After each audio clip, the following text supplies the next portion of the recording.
Hello guys, welcome to my channel RS function. आज मैं आपके साथ माय लवली हस्बैंड का सेकंड पार्ट एक्सप्लेन करने जा रही हूँ। चलिए गाइस, अब कहानी की ओर बढ़ते हैं। पिछले पार्ट में देखा था हमारा विंग का दिल टूट चुका है। हाँ, क्योंकि उसने लैंजान और क्विंसू को एक साथ गले लगाते हुए देख लिया था। हालांकि लैंजान ने गले नहीं लगाया था, फिर भी क्विंसू तो लैंजान को गले लगाई हुई खड़ी थी ना, तो वो देखकर हमारा विंग का दिल का तो हज़ारों टुकड़ा हो चुका था। क्योंकि जब हमारा विंग लैंजान को देखा था, उस फोटो को देखा था, तब से ही हमारा विंग को लैंजान बहुत ज़्यादा पसंद आ चुका था।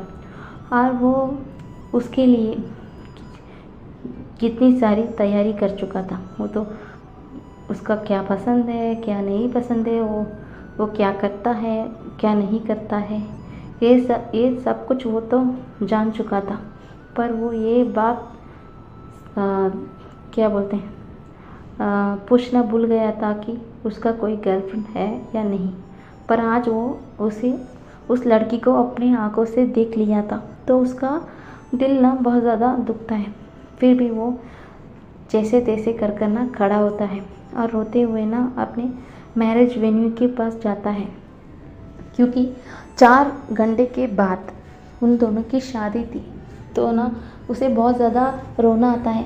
फिर भी वो वेन्यू के तरफ चले जाता है और जैसे ही जाकर देखता है ना, उसका फादर फेमियन बहुत ज़्यादा खुश थे, बहुत ज़्यादा हैप्पी थे। वो अपने सारे पार्टनर्स और उनका राइवल्स, उनकी दोस्त, सबको इस मैरिज पर बुलाया था और सबसे बहुत ज़्यादा हंस के बात कर रहे थे। ये देखने के बाद हमारा विंग का हिम्मत ही नहीं होता है कि कुछ बोलने के लिए, तो वो ना बिना कुछ बोले अपने कमरे में चला जाता है शादी के लिए तैयार होने के लिए। दूसरी तरफ हमारा लैंजा, वो तो बहुत ज़्यादा दुखी था, बहुत ज़्यादा दुखी था। वो बहुत ज़्यादा अपसेट भी था, क्योंकि वो आज ज़बरदस्ती एक ओमेगा से शादी करने वाला है और उसकी माँ ने उसे बेच दिया है पैसा के चक्कर में। यही सोच कर ना वो अपनी दुख भरी कहानी उसकी दोस्त हुआन को बता रहा होता है, और हुआन भी चुपचाप ना सिर्फ सुन रहे होते हैं सारी बातें। तभी ना हुआन बोलते हैं, तो तुम्हें ये शादी नहीं करनी हो तो तुरंत मना कर देना, क्या ज़रूरत है, ऐसा बोलता है। तो लैंजान बोलता है, नहीं, मेरे पास कोई ऑप्शन नहीं है, मुझे ये शादी करनी पड़ेगी मेरे परिवार के लिए। ऐसा बोलकर ना वो भी तैयार हो जाता है। तैयार होके वेडिंग के मेन हॉल पर जाके प्रिस्ट के सामने खड़ा हो जाता है। वो तो आज तक विंग को एक बार भी देखा ही नहीं है, तो वो कुछ भी नहीं बोलता, सिर्फ खड़ा ही रहता है। तभी ना एक अनाउंसमेंट होती है ब्राइड को लेके आने के लिए। जैसे ही हमारा लैंजान मुड़कर विंग को देखता है ना, उसी जगह हमारा लैंजान की आंखें थम जाती है। वो बिना अपने आंखें बल के झपकाए सिर्फ देख रहा होता है। वो आज तक इतना खूबसूरत एक इंसान को कभी अपने लाइफ में देखा ही नहीं है। वो ना सिर्फ उसे देख रहा होता है और ना हमारा विंग को फेमियन हमारा लैंजान के आगे ले आकर खड़ा कर देते हैं। फिर भी हमारा लैंजान होश में नहीं आता है, तो ना हुआन एक गोली मारता है, तो फिर जाकर हमारा लैंजान अपने होश में आ जाता है। पर ना दूसरी ओर हमारा विंग उसे गुस्से में देख रहा होता है, क्योंकि हमारा विंग तो हमेशा से ऐसा ही अपना लैंजान को देखना चाहता था, उसके ऊपर ऐसा ही नज़र रखे हुए देखना चाहता था। इसके लिए तो वो बहुत ज़्यादा तैयारी भी कर चुका था। फिर आज ये नज़र उसे अच्छा नहीं लग रहा है, क्योंकि जो इंसान उसके सामने खड़ा है वो किसी और से प्यार करता है, उससे नहीं। वो सिर्फ ज़बरदस्ती ये रिश्ते में आ रहा है। ये सब कुछ जानने के बाद तो उसे बहुत ज़्यादा गुस्सा आता है। वो फिर भी कुछ नहीं बोलता है, सिर्फ खड़ा ही रहता है। फिर ना प्रिस्ट ना शादी की वह उसको बोलना शुरू कर देते हैं। उसके बाद सारे रिचुअल ख़त्म हो जाते हैं। फिर ना प्रिस्ट बोलते हैं कि आपको किस करके इस रस्म को लॉक करना होगा, अब ऐसा बोलते हैं। तो ना लैंजा ना सिर्फ विंग की ओर देखता है। विंग भी कुछ नहीं बोलता। वो क्या बोलता, वो तो मन में यही सोचता है, नहीं तुम ऐसा नहीं कर सकते हो, समझ में आया तुम्हें, तुम मेरे साथ ऐसा नहीं कर सकते हो, ऐसा ही अपने मन में सोच रहा होता है। पर लैंजान को तो कुछ होश ही नहीं है वो क्या कर रहा है और क्या नहीं। वो ना धीरे धीरे कर हमारा विंग की ओर जा रहा होता है और ना विंग को उसकी कमर से पकड़ के ना उसे एक सॉफ्ट सा किस उसका लिप में कर देता है और उसके बाद पीछे हो जाता है और वो खुद ही हैरान हो जाता है, वो अभी ये क्या कर दिया। वो तो इस शादी में ज़बरदस्ती आया था ना, फिर क्यों उसने इस ओमेगा को किस कर दिया। यही सोच के ना वो स्टिफ होकर खड़ा हो जाता है। उसके बाद सब ना क्लैपिंग करते हैं और ना क्या बोलते हैं, सब लोग ना कंग्रेट्स करते हैं, शादी की मुबारक बोलते हैं। तो उसके बाद हमारा बीइंग ना गुस्से में खड़ा हुआ था। वो सोचता है कि इस लैनवांग जी की हिम्मत कैसे हुई, वो तो मुझसे प्यार भी नहीं करता है, वो उस लड़की से प्यार करता है, मुझे भी पता ही नहीं उस लड़की का नाम क्या है कर पर ये इसकी हिम्मत को देखो, ये कैसे आकर मुझे किस करता है। लगता है ये क्या बोलते हैं, एक ना क्या बोलते हैं, एक अच्छा अल्फा नहीं है, ऐसा ना सोचता है। उसके बाद ना वो सबके साथ जाकर बात कर रहा होता है हमारा विंग ना जैसे ही ना लैनी को देखता है तो फेंगमियन ना उसे इंट्रोड्यूस करता है, ये तुम्हारा मदर इन लॉ करके, और ये तुम्हारा दोनों सिस्टर्स हैं लैनवांग जी के, ऐसा करके ना सबको इंट्रोड्यूस करते हैं। वो तो हमारा विंग भी सबसे हंसते हुए मिलता है, पर हमारा लैनवांग जी दूर खड़े होकर ये सब कुछ देख रहा होता है। इस ओमेगा की स्माइल कितनी ब्यूटीफुल है, वो कितनी ब्यूटीफुल है, पर ना ये सब कुछ कोई और भी देख रहा होता है।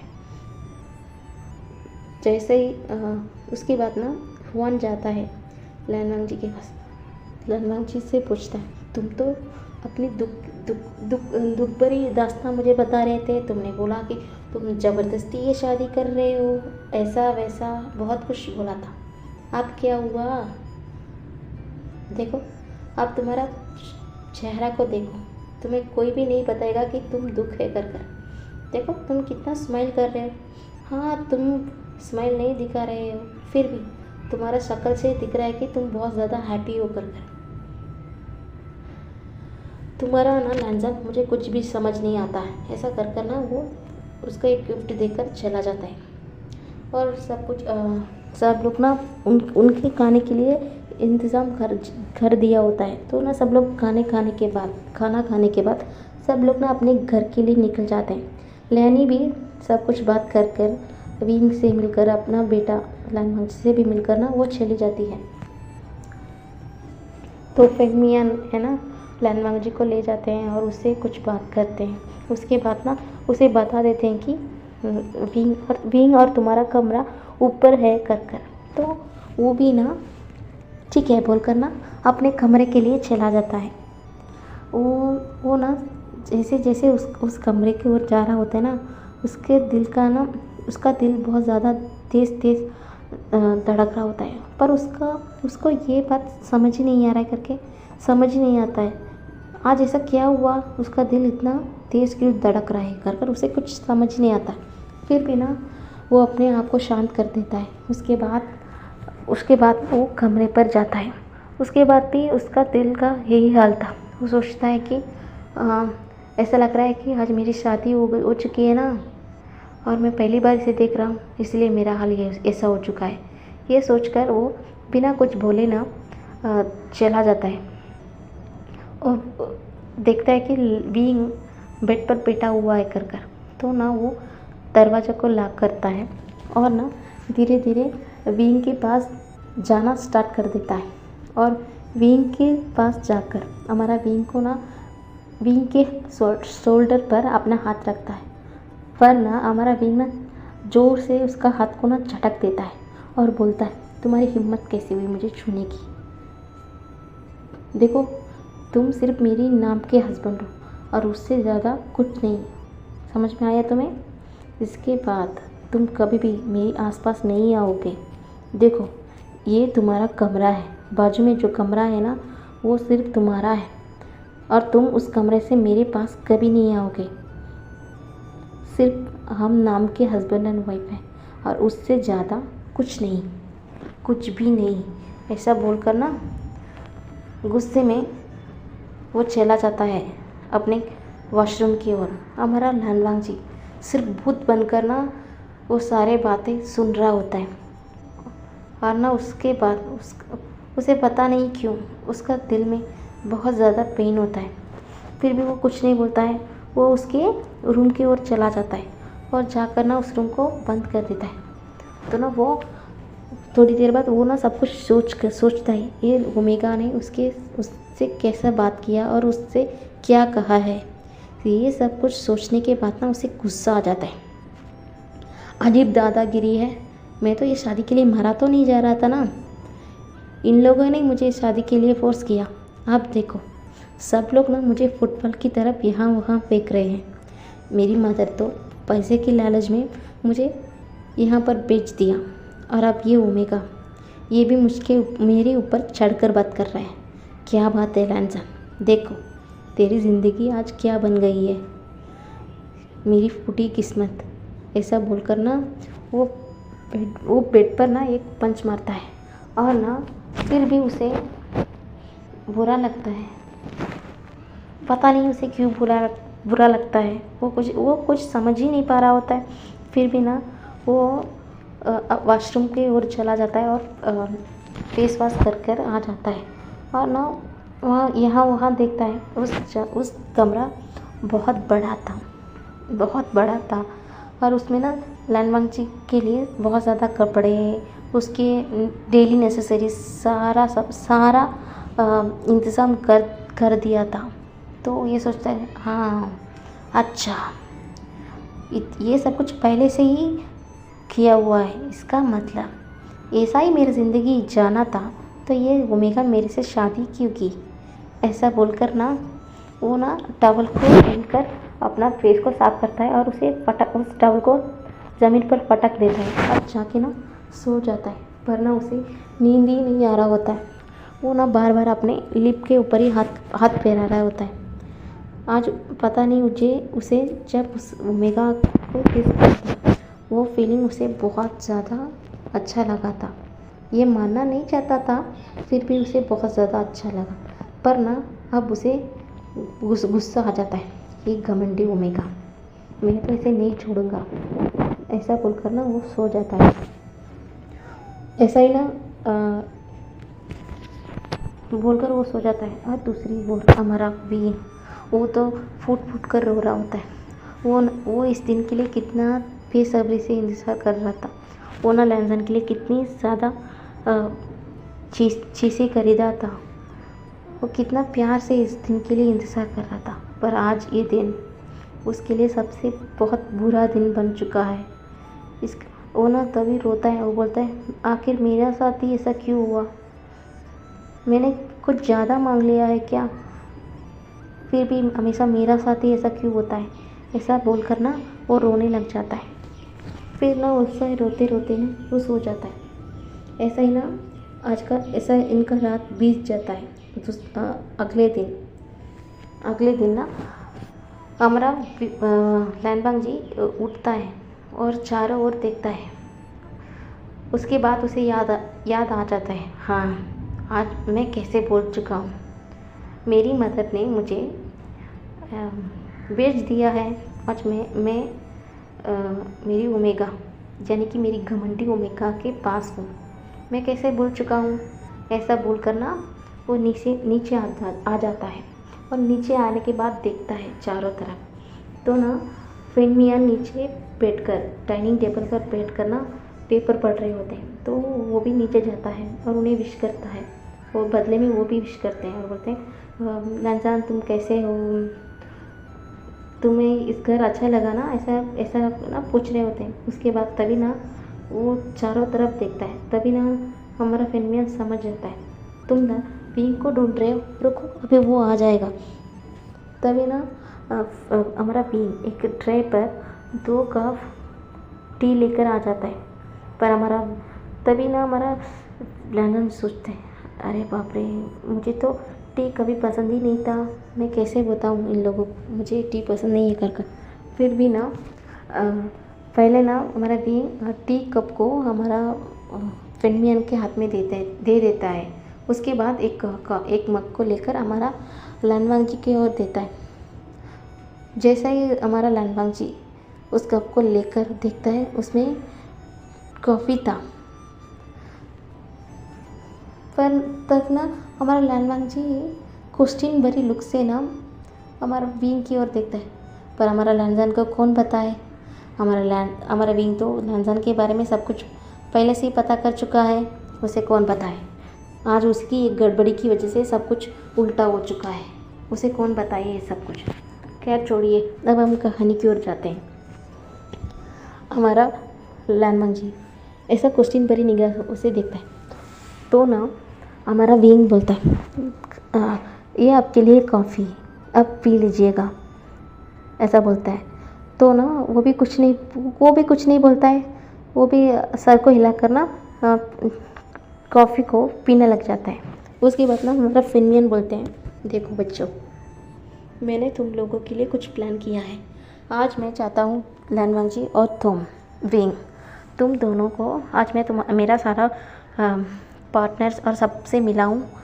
आज तुम दोनों को मैं तुम दोनों की मदर और तुम्हारी सिबलिंग्स की ग्रेवयार्ड पर लेके जाऊं कर ठीक है।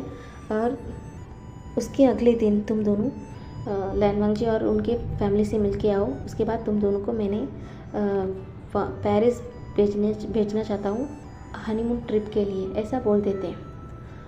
तो ना जैसा ये सब कुछ सुनने के बाद हमारा लानजान को तो टसका लग जाता है, वो ना कांसने लग जाता है।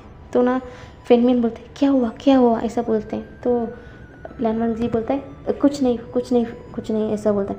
तो फेनमियन बोलते हैं देखो लानजान, आज से तुम मुझे फादर बुलाओगे, ऐसा बोल देते हैं। तो लानवांग जी भी हाँ बोलकर ना सिर को हिला देता है। उसके बाद ना हम क्या करते हैं, हमारा फेनमियन दोनों को तैयार होने के लिए बोल देते हैं। हमारे लानजान को तो कुछ पता ही नहीं है उसका थिंग्स कहाँ है। तो ना बींग बोलता है तुम आप मेरे साथ आओ, ऐसा बुलाता है। तो लानवांग जी भी कुछ नहीं बोलता है। लानवांग जी सोचता है हाँ देखो आज से ये मेरे ऊपर रूल करना शुरू कर दिया है, क्या मेरी किस्मत है, मेरी फूटी किस्मत, ऐसा बोलकर ना बींग के पीछे जा रहा होता है। बींग ना उसे एक कमरे में लेकर जाता है। वहाँ ना कबोर्ड को ओपन करके उसका ड्रेस, उसका डेली नेसेसरी सब कुछ दिखाता है। और हमारा लानजान तो देखकर हैरान हो जाता है। ये एक कपड़ा भी बहुत ज़्यादा खूबसूरत था और वो सब कुछ उसका पसंदीदा था। तो ना उसे वो बहुत ज़्यादा पसंद आता है। पर भी हमारा लानवांग जी तो है ही कोल्ड फ्रेंड्स, वो कैसे दिखाएगा वो खुश है, वो हैप्पी है कर वो चेहरे पर कुछ भी नहीं दिखाता है, वो ना सिर्फ नोट करता है। तो हमारा बींग बोलता है ठीक है अब तैयार हो लीजिएगा, अभी हमें जाना पड़ेगा, ऐसा बोलकर ना वो चला जाता है। तो ना हमारा लानवांग जी जैसे ही हमारा बींग उसके कमरे से बाहर निकलता है और दरवाज़ा को तुरंत बंद कर देता है। ये ओमेगा सच में अजीब है, मुझे कुछ समझ ही नहीं आता है इसका। एक पल में तो वो कितना ऐसा लगता है कि उसे मेरे बारे में सब कुछ पता है, पर अगले पल में लगता है ये कितना घमंडी है। खैर कुछ बात नहीं है तो अमीर घर के बेटा है ना, तो ऐसा ही होगा, ऐसा बोलकर वो ना तैयार होना शुरू कर देता है। दोनों तैयार होने के बाद नीचे आ जाते हैं। नीचे आ जाके सब लोग ना अपनी खाना वाना सब कुछ मॉर्निंग का ब्रेकफास्ट करते हैं। करने के बाद ना फेन मियान लैन वांगजी और विंग को लेकर उसके बिजनेस पार्टनर्स सबको मिलाता है, और उसके बाद उन दोनों को उनके पेरेंट्स यानी कि उनकी मैडम यू और उनके दोनों सिबलिंग्स यानी और जंगशा की ग्रेवयार्ड पर लेके जाता है और उन दोनों को वहाँ पर उन्हें मिलाता है। तभी ना हमारा फिल्मियन उसको ना सारी कहानी बता देता है उनकी वाइफ और उनकी बच्चों की किस तरह एक्सीडेंट हुआ कर। ये सब कुछ सुनने के बाद हमारा लैन वांगजी को बहुत ज़्यादा दुख लगता है। विंग उसके बचपन से कितना अकेला था, ऐसा ये सोचकर उसे बहुत ज़्यादा दुख लगता है। उसके बाद ना वो सब लोग ना अपने घर के लिए आ जाते हैं। तो जाते वक्त ना हमारा विंग बोलता है फादर और आप दोनों घर के लिए चले जाओ, मैं अभी आ जाऊँगा, ऐसा बोल देता है। और हमारा फिल्मियन भी अपने सर को हिला देते हैं। और लैंग वांगजी ना क्वेश्चन भरी निगाह से विंग की तरफ देख रहा होता है, पर तभी हमारा विंग बोलता है मैं अभी आ जाऊँगा, ऐसा बोल देता है। तो लैन वांगजी भी कुछ भी नहीं बोलता है, वो भी अपना सर को नोट कर चला जाता है। जैसा ही ना शाम तभी ना वैसा शाम हो जाता है, फिर भी हमारा विंग घर नहीं आता है। हमारा लैन वांगजी तो दूसरी ओर परेशान हो रहा होता है, ये उसकी ओमेगा अब तक क्यों घर नहीं आया कर। फिर भी उसका एक मन सोचता है कि यार मैं क्यों इसके लिए परेशान हो रहा हूँ, मेरा ना दिमाग ख़राब हो चुका है, मैं ना हमेशा भी अभी से तो मैं पागलों की तरह हरकतें कर रहा हूँ। ऐसा बोलकर ना वो अपने सर को हिलाकर नीचे जा रहा होता है। तभी वो देखता है विंग ने बहुत सारा ना शॉपिंग बैग लेकर आ रहा होता है, और वो सब कुछ लेकर अपने कमरे पर रख देता है। तभी ना हमारा फिल्मियन बोलता है तुम्हें इतना देर क्यों हुआ। तो विंग बोलता है शॉपिंग करने की वजह से ही हमें देर हो चुका है, ऐसा बोलता है। तो हमारा लैन वांगजी बोलता है हाँ देखा, मैं इस फालतू में इस ओमेगा के लिए परेशान हो रहा था, ये देखो कितने मज़े से पैसा को उड़ा कर आ रहा है। क्या बात है, अमीर घर के बेटा है और ये भी एक लौता है, तो बिगड़ा ही हुआ होगा, पता नहीं। इन लोगों के पास पैसा है तो वो कैसे ना अपने पैसा को उड़ाते हैं, ये सोच कर ना अपने कमरे की ओर चला जाता है। और नाइट का डिनर हो जाता है। तभी ना डिनर के लिए सब लोग बैठे हुए होते हैं। तभी हमारा विंग खाना बनाकर ला रहा होता है। तभी हमारा लांजान बोलता है फादर क्या सर्वेंट नहीं खाना बनाते हैं क्या, ऐसा पूछता है। तभी हमारा फिल्मियन बोलते हैं नहीं बेटा, जब से हमारा विंग आया है उसे पसंद नहीं है कि किसी और को खाना बनाने के लिए उसे पसंद नहीं आता, इसलिए वही हम सबके लिए खाना बनाता है, ऐसा बोलते हैं। तो ये बात ना हमारा विंग लांजान को अच्छा लगता है। कोई बात नहीं, इस घमंडी ओमेगा में कुछ तो अच्छी बात है, ऐसा सोचकर ना वो खाने लग जाता है। पर जैसा ही उस एक निवाला अपने मुंह में रखता है ना, उसे ना ये खाना बहुत स्वादिष्ट लगता है, और ना वो बहुत खुशी से ये खाना खाने लग जाता है। क्योंकि जब से ये लैंग वांगजी ने होश संभाला है, वो हमेशा जिम्मेदारियों के बीच में गिरा पड़ा था, तो उसे कोई भी ना उसका पसंदीदा खाना ऐसा कुछ वो खाता ही नहीं था। उसे तो हमेशा से अपने फादर को ख्याल रखना था, उनकी बहनों का ध्यान रखना था, तो वो अपने बारे में तो भूल ही चुका था। तो उसे अपने हिसाब के खाना खाने के बाद उसे बहुत अच्छा लगता है, और वो हैप्पी होकर अपने कमरे के लिए चला जाता है। और ऐसा ही दोनों एक साथ ना कमरे पर एंटर होते हैं, हमारा लांजान और विंग एक दूसरे को देख रहे होते हैं। फिर भी ना हमारा विंग कुछ भी नहीं बोलता, वो वॉशरूम की ओर चला जाता है। तो हमारा लैन वांगजी सोचता है अगेन ये घमंडी ओमेगा, पता नहीं कि मेरी पूरी ज़िंदगी बर्बाद हो चुकी है, ऐसा बोलकर ना वो चला जाता है, अपने रूम पर जाकर सो जाता है। और ऐसे अगली मॉर्निंग हो जाता है। तभी ना हमारा फिल्मियन बोलता है तुम्हें याद है ना लांजान, आज तुम्हें तुम्हारी घर जाकर विंग को मिलाकर आना है, ऐसा बोलते हैं। तो लैंसन भी मान लेता है। मान लेने के बाद ना हमारा विंग तैयार होकर आता है। तो लैंसन बोलता है चलो हमें चलना पड़ेगा, ऐसा बोलते हैं। तभी ना दोनों ना नीचे कार के तरफ आ जाते हैं। तभी ना हमारा विंग बोलता है तुम सारे गिफ्ट्स को अंदर रखा है कि नहीं। तो ड्राइवर भी बोल देते हैं कि हाँ मैं सब कुछ कार में अरेंज कर चुका हूँ, ऐसा बोलते हैं। तो हमारा लैंसन को तो कुछ समझ नहीं आता, वो भी कार पर जाकर बैठ लेता है। थोड़ी देर ऐसे ही कार जाने के बाद एक छोटी सी घर पे आकर रुक जाती है। और लैंसन सोचता है ये तो बड़ी घर में पैदा हुआ है, उसे मेरी घर क्यों पसंद आएगी, पता नहीं ये कितना नखरे करेगा। अब ऐसा सोच कर ना वो घर के अंदर जा रहा होता है। और हमारा लैंसन ना विंग को बुलाता भी नहीं है, वो ना अकेले घर के अंदर जा रहा होता है। फिर हमारा विंग अपने डोर को ओपन कर घर के अंदर जाता है और ना सारे शॉपिंग बैग ना अपने हाथ में पकड़कर घर के अंदर चला जाता है। पहले तो हमारा घर के अंदर जाते ही ना हमारा लैनी देखती है विंग लैंसन को, बोलती है तुम सिर्फ अकेले आए हो क्या, विंग नहीं आया, ऐसा बोलता है। तो लैंसन कुछ भी नहीं बोलता है, वो सिर्फ देख रहा होता है। तभी ना हमारा विंग बोलता है मॉम मैं भी आया हूँ कर बोलता है। तो ना लैनी देखती है कि विंग के हाथ में बहुत सारा ना शॉपिंग बैग्स है कर।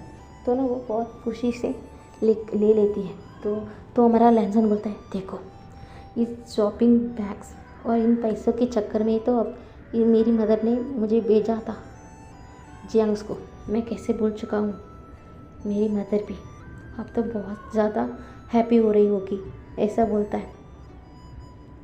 चलिए गाइस, इस घर में अब क्या क्या ड्रामा होता है हम अगले पार्ट में देखेंगे। Thank you so much for watching.